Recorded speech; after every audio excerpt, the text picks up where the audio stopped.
us with their brilliance, baffled us with their BS.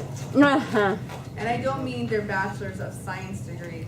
Joel is going to talk to us about the importance of choosing the right word to convey your message. Eschew obfuscation and pompous prolixity. Please welcome Joel.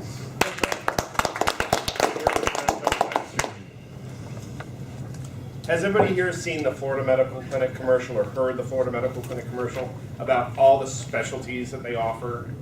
Anesthesiology, audiology, cardiology, dermatology, endocrinology, gastroenterology, hematology, oncology, nephrology, neurology, ophthalmology. And there's one more. Oh, proctology. That's the other one. Okay, so now, who here has seen Pete's Dragon? Possibly the best Disney movie ever.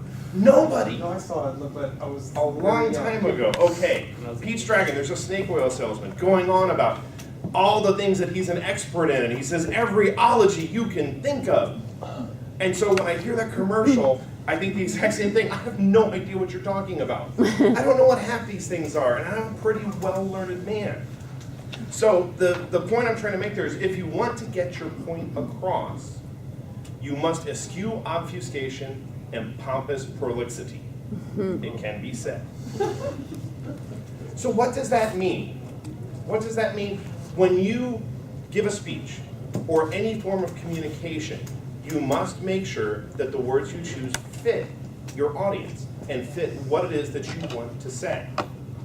So what is it that I want to say? I want to say that you should use words that are descriptive. You should use metaphors. You should use similes. You should tailor your speech to your audience. So here at Toastmasters, we have words of the day. So we are used to hearing words that aren't often spoken. We don't always have that luxury to be in front of a well-educated crowd. Sometimes we're in front of management. Sometimes we have to speak down to their level. Sometimes we're speaking to our children. Sometimes in front of schools, church groups, whatever. So what can you do to get your point across without bamboozling anybody? Use words related to your senses. The dizzying heights, the buttery smell of popcorn. You can almost taste it, right? Almost like you're at the theater. It's like the scraping of nails on a chalkboard. Does everybody else sort of cringe when you just hear that sentence? The bitterness of lemons. You have to taste in your mouth the bitterness of lemons. Or maybe an itch between your shoulder blades, like an old wool sweater. You know, it's just one of those uncomfortable feelings. You could have used all sorts of technical terms of a dermatitis on their epidermis and stuff like that. But who would get that? What message would that really convey? It really wouldn't. The use of metaphors. We use them all the time and we don't always know it. Oh, it's raining cats and dogs. You know, that gets used all the time, possibly overmuch. How about something like love is a camera full of memories? That's great. Imagine everybody has, who here has a digital camera? Who here has a cell phone? Yeah. Who here has more pictures on their phone than they even know they have on them? Exactly. So, and a lot of those things are memories, of joyful memories, of friends, of loved ones. So imagine that. Love is like a camera full of memories. Similes are another one. You know what a simile is when something is like something else. The truth was like a bad taste on his tongue. I really like that one. I can imagine. I saw something recently about a little kid lying.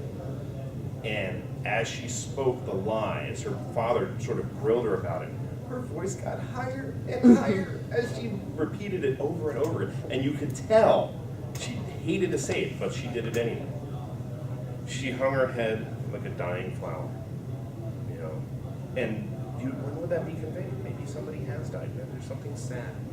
When you see you've bought somebody a beautiful bouquet of flowers, and they're cheerful and they're bright, then after a week, you know, or maybe something like he was like school on Saturday. No class.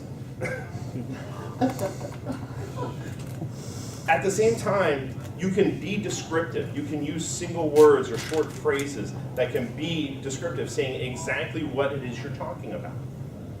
For instance, effluvium. There was an effluvium that masked his vision. It's a fog. fog, people. It's a fluvium. It's a fog. There was a fog that masked his vision. Makes much more sense. You can be grandiose and try and say, ooh, but ultimately people are like, oh, whatever.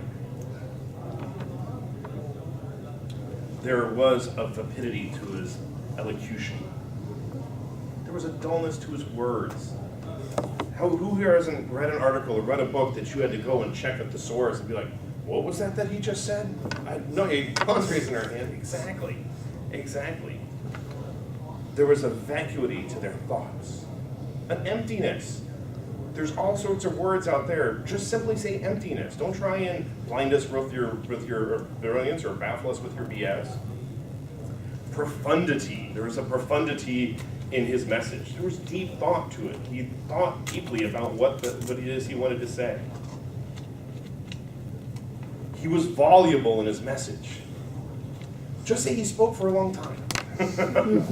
Sometimes saying exactly what you mean is the most important. So as I said at the beginning of my speech, you should eschew obfuscation and pompous prolixity. Right? Of course. No! You should deliberately avoid making your words confusing or using too many big words. Make your message to the point.